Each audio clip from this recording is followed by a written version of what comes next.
রাজার ঘরে ছোট রানী এলো পদ্মাবতী, রানী পদ্মাবতী।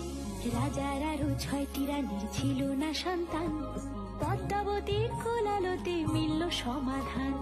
বছর যেতে জন্ম নিল 7 ছেলে 1 মেয়ে, হয় খুশির আকাশ হঠাৎ কালো মেঘে গেল ছেয়ে। হিংসেতে যায় জ্বলে পুড়ে বাকি 6টি রানী, যুক্তি করে ঘটায় ওরা 7 কুমারের হানি। সুযোগ মতো 7 ছেলেকে মাটিতে দেয় পুঁতে, বাঁচে একা পারুল, ওরা পায় না তাকে ছুতে। ধাইমা বাজায় সেই মেয়েকে বড় করে তোলে, 7 ভাইকে পায় যে পারুল 7টে চাপা ফুলে।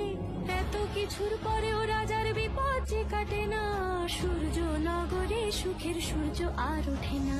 হিংসা বিবাদ বিচ্ছেদ আর প্রেমের কাহিনীতে পারুল বোন কি পারবে 7 ভাই চম্পাকে জাগাতে।